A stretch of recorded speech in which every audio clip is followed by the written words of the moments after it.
Le site internet parabeino.com valorise les résultats du programme Parabeino, programme français de recherche scientifique et universitaire. Le programme Parabeino se propose d'appréhender les massacres et les violences extrêmes à travers les expériences grecques et romaines dans une perspective comparée et pluridisciplinaire. Anthropologie, archéologie, histoire de l'art, lettres classiques et philosophie. Il s'agit d'étudier la genèse de ces pratiques afin d'inscrire l'Antiquité dans la compréhension globale des génocides et des violences de masse. Les résultats obtenus ont ainsi vocation à enrichir la connaissance des sociétés anciennes et à produire un savoir susceptible de contribuer à la réflexion d'ensemble sur le sujet.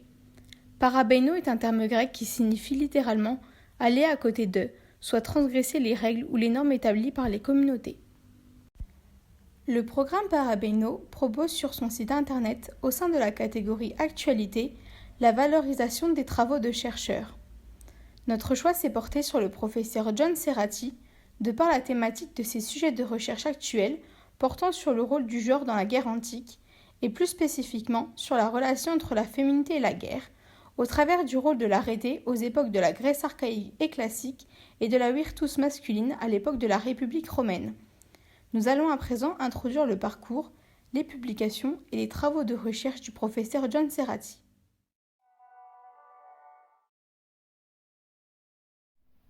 Le professeur John Serrati est un historien spécialiste de l'histoire ancienne, grecque et romaine.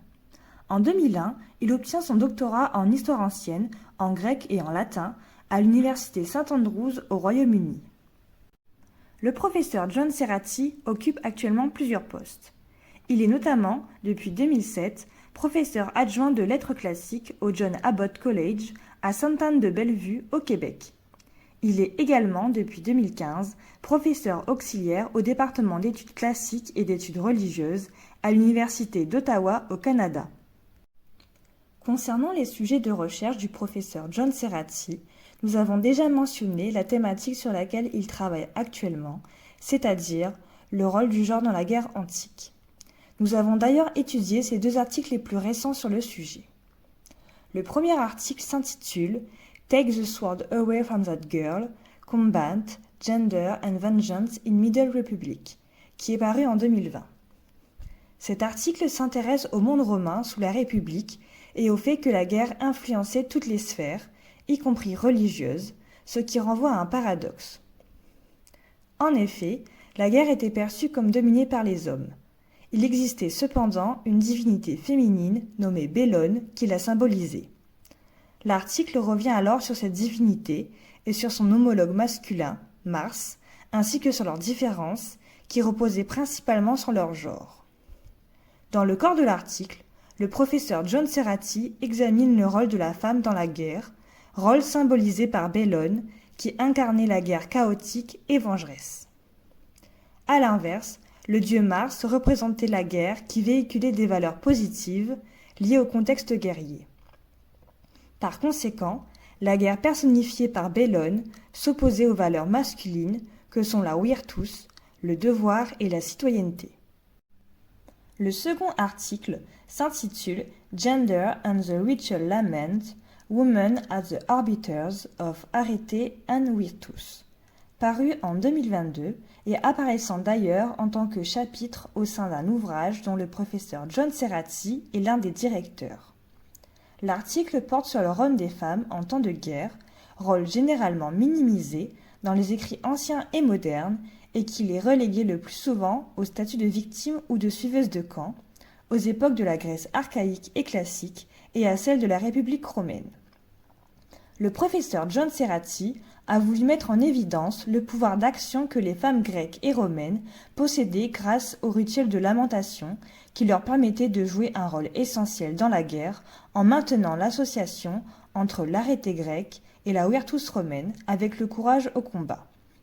Le rituel de lamentation était selon la tradition une forme de deuil hautement ritualisé qui avait lieu régulièrement lors des funérailles, au cours desquelles les femmes demandaient aux hommes de prendre les armes et d'exhiber leur arrêté, virtus, afin de venger les torts commis par les ennemis.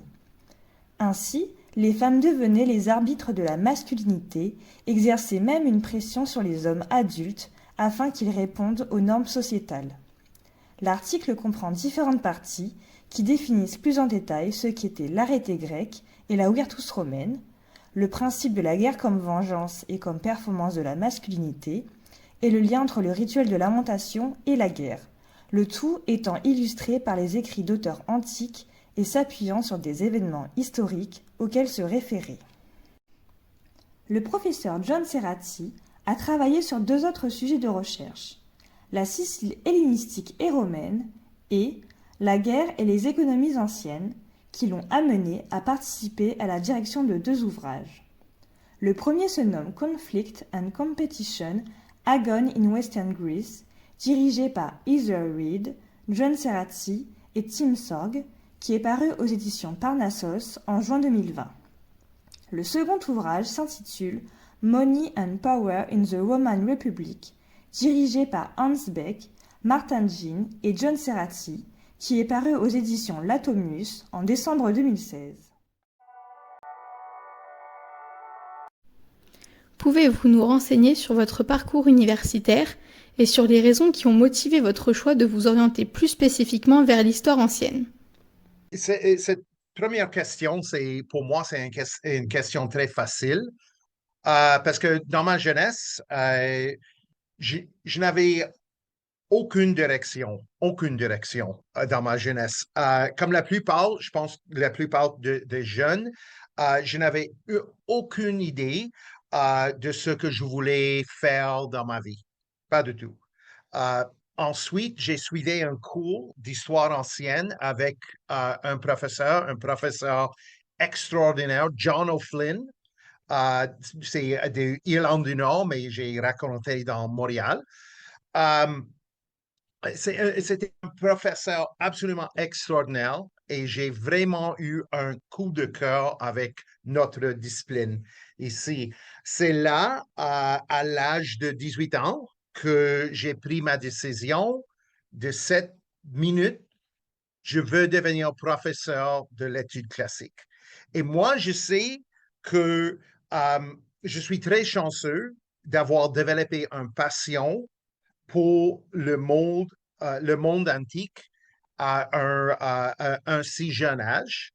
Depuis, ma vie tourne autour de cette discipline et je ne me vois pas faire d'autres choses avec ma vie. Vos travaux, axés sur la période antique, ont pour thématique commune la guerre. Pouvez-vous nous dire si les conflits récents ont influencé vos thématiques de recherche? Premièrement, je conteste cette affirmation. Euh, si j'ai publié autant d'ouvrages sur la guerre, c'est notamment parce que les gens m'ont toujours demandé d'écrire sur ces sujets. C'est populaire. Mais je me suis jamais imaginé comme un historien militaire. Jamais. J'étudie la guerre et la société, mais je me suis toujours concentré sur la dernière, la société. C'est vraiment plus important pour moi.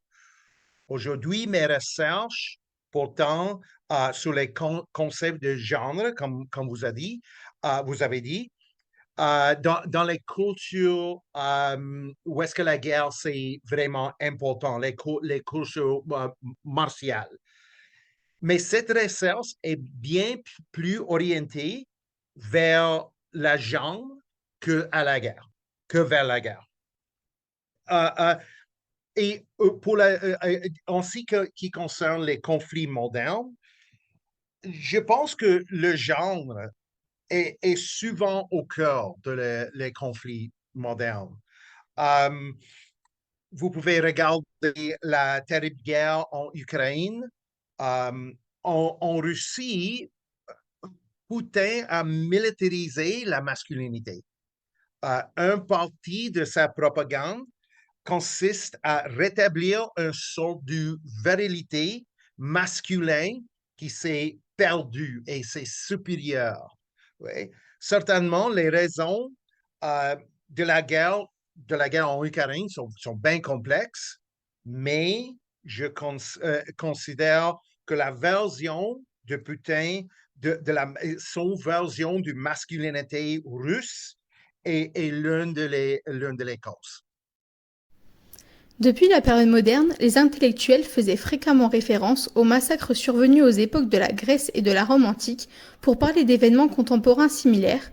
En tant qu'historien spécialiste de l'Antiquité, avez-vous trouvé des échos dans les conflits contemporains avec vos sujets de recherche?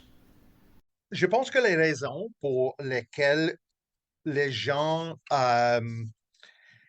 entrent en, c'est les gens entrant en guerre, les raisons sont universelles et n'ont pas beaucoup changé entre les siècles. Les hommes font la guerre pour la sécurité, pour le profit et pour prouver leur masculinité. Aujourd'hui, les traités internationaux comme la Convention de Genève existent pour rendre la guerre moins violente, mais l'adhésion de cette traite n'est pas volontaire. À bien des égards, la guerre n'a donc pas changé. Les méthodes ont changé, mais les raisons et les motivations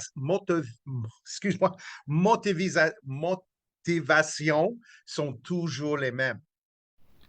Vos travaux les plus récents démontrent que la femme jouait un rôle essentiel en temps de guerre dans les sociétés antiques, mais qui jusque-là avait été minimisé. Peut-on penser qu'il s'agit d'une démarche délibérée de la part des auteurs anciens, répondant aux normes de société fondées sur un modèle patriarcal, ou était-ce une mauvaise lecture des sources de la part des historiens contemporains? C'est une très, très bonne question. Je pense qu'il y a les deux. La grande majorité des œuvres de l'Antiquité ont été écrites par des hommes pour des hommes. Pour eux, la guerre était l'expression ultime de la masculinité. Comme les femmes ne sont participant pas aux guerres, les contributions qu'elles faisaient étaient ignorées.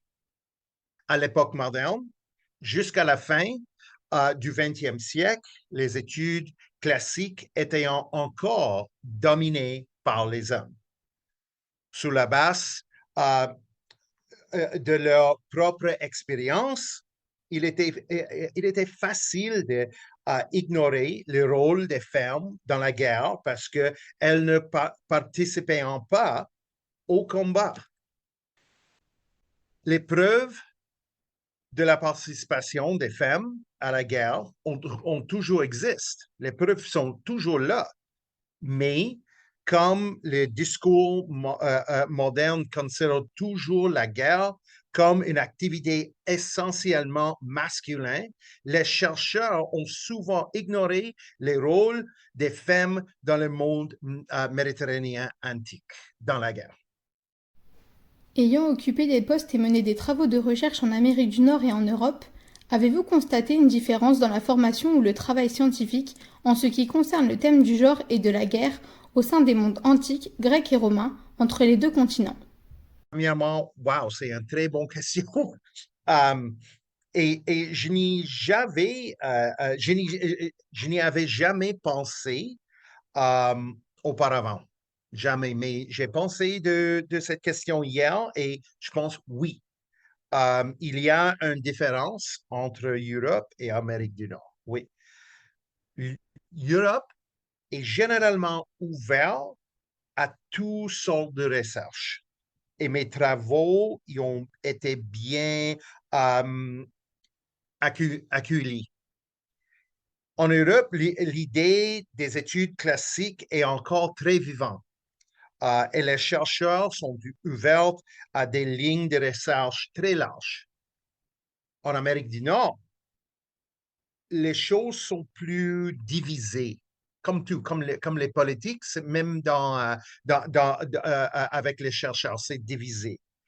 Il y a encore des gens en Amérique du Nord qui pensent que seulement la guerre et la politique constituant la véritable histoire, la véritable histoire. Oui. Un plus grand nombre de personnes en Amérique du Nord présente que l'étude des femmes, de la sexualité, de la culture, n'est qu'une une mode éphémère. Euh, oui, éphémère. Ouais. Les chercheurs sont certainement en la minorité, c'est vrai, mais ils sont plus nombreux en Amérique du Nord qu'en Europe. Par conséquent, en Amérique du Nord, les chercheurs qui étudient l'histoire militaire et politique ne communiquent souvent pas avec les chercheurs qui écrivant sur les femmes, la sexualité et la culture. C'est différent en Europe. En Europe, ces frontières, ces barrières n'existent pas assez souvent. Alors, les chercheurs, il y a plus de communication en Europe, mais il y a une majorité en Amérique du Nord que c'est vraiment une division. Ils pensent que le seul véritable histoire, c'est l'histoire de la guerre, l'histoire militaire, l'histoire de la politique. Et les personnes qui étudient les femmes, la sexualité, les cultures, c'est juste, c'est comme la mode, c'est juste un passing fashion, comme on dit en anglais. Et c'est pas vrai. Les études des femmes, ça a commencé dans la deux dernières décades de la 20e siècle. Alors, je pense que c'est une chose permanente, mais ça, c'est la situation ici. Nous remercions chaleureusement le professeur John Serratti pour le temps qu'il nous a accordé, pour son investissement ainsi que pour sa disponibilité et son amabilité. Nous lui sommes également reconnaissantes de nous avoir transmis ses travaux. Le programme Parabeno organise un colloque qui se tiendra les 1er, 2 et 3 juin 2023 à la médiathèque Jean Falala de Reims, s'intitulant Massacre, violence extrême et transgression en temps de guerre, dialogue entre monde ancien et contemporain.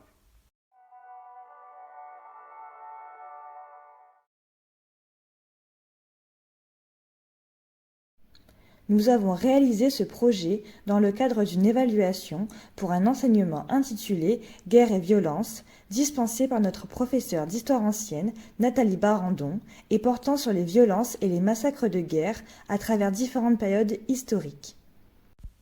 Notre choix s'est porté sur le professeur John Serratti, car nos 2 sujets de mémoire abordent des thématiques proches de celles de l'historien.